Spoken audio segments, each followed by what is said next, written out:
If you're one of those people like me who love technology and when you get new features, you pour through them to see what's new, then you're gonna love a Tesla. And if you're one of the people that have bought a Tesla in the last couple months, this video is for you, because when you sit down for the first time in a Model 3, a Model Y, a new Model S even, you need to spend some time looking through the features and the settings on your display to make sure the car is optimized to your liking. So in this video, I'm gonna give you the 5 settings that when you sit in a Tesla for the first time that you need to make sure are selected properly. The first thing I think you should set up when you get a Tesla is easy entry. That's a feature when you're setting up profiles for different drivers. There's a profile titled easy entry that when you get in and out of the car, it'll create space. You can put the steering wheel as close to the car as you can. You can get the seat to come far all the way back. That way there's plenty of space to get in and out. It's a feature that I really love. It's really handy.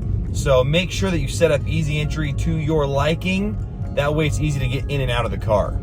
The second thing I would set up is when you're setting up a phone key and you're setting up multiple phone keys. Now in my situation, me and my wife, we both love to drive the car and we both do it often. And so we have different profiles. However, when we're both in the car, I want my phone to connect. I want my Apple Music to work with the car, not my wife's. And so when you're setting up profiles, you can choose one of them to be the priority device. Now, that might not apply to all of you. If you're the only person using the car, it's not a big deal. But if you have multiple people in your home using the car, like me and my wife, having the ability to designate one of the profiles and one of the phone keys as the priority, so that when multiple phone keys are in the car, it will connect my phone. That's something that I love. So I would set that up, especially if you have multiple people setting up driver profiles.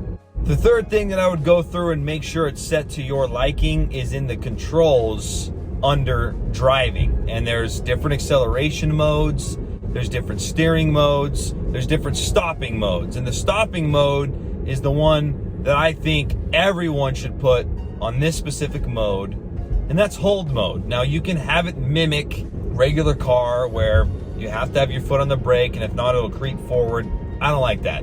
So when they introduced, a couple months after I bought my Model 3 Standard Range Plus, they introduced a mode called hold mode, where when you come to a stop, whether it's at a stop sign, a light, on a hill, whatever, it's like you're putting the car in park.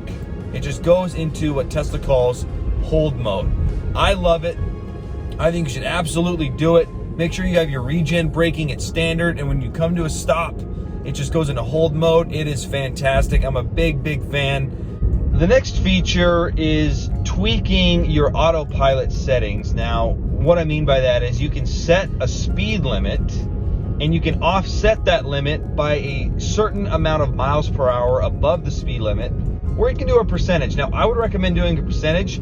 That way it changes based on the zone. If you're in a residential zone where speed limit is 25 miles an hour, it'll keep that limit tight. I really like that ability because I'm a big fan of autopilot, especially on the freeway, and I use adaptive cruise control just as much, which also uses this feature as well. So 1 click, you're into adaptive cruise control. 2 clicks in roads that it's safe, you do autopilot, and then it will automatically adjust the speed based on the speed limits. Big fan of this feature. So go in there and tweak it to your liking. I recommend percentage, however. The last setting that I would recommend tweaking, changing, putting it to your liking as you become a new owner of a Tesla is just fiddling around with the AC. It's going to be a bit of an adjustment. It took me a while to figure it out.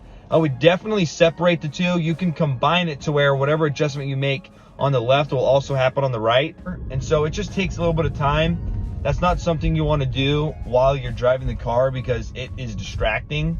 You want to have that set up before you hit the road. So take the time to do that. Once you figure it out and you get it to your liking, I think you'll prefer it versus the old ways. I know some people have had mixed feelings about the way the Model 3 does the air conditioning. I like it. I really like it, but I would separate it and figure out exactly how you like it to be.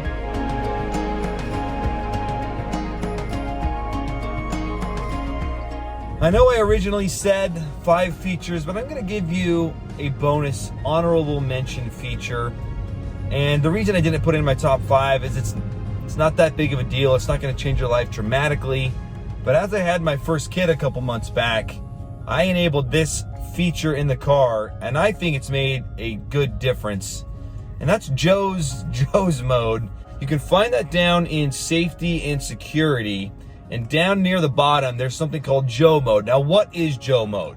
Joe mode reduces the volume of your car's chimes, which is very handy when you have little kids, when you are taking a kid on a drive. My firstborn son, who we had a few months ago, as I mentioned, in the early days, he would really only nap long stretches if he was in the car. So Joe mode became critical in my everyday life. So is it a game changer? No. But it is certainly nice if you have kids, and I'm a big fan of Joe mode. Joe, whoever you are, thank you for suggesting this to Tesla.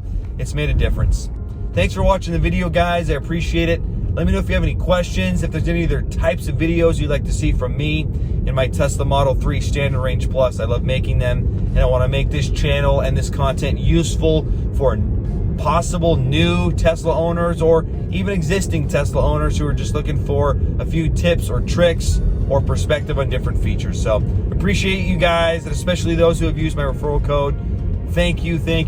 Have a wonderful day, a wonderful week, and until the next time, take care.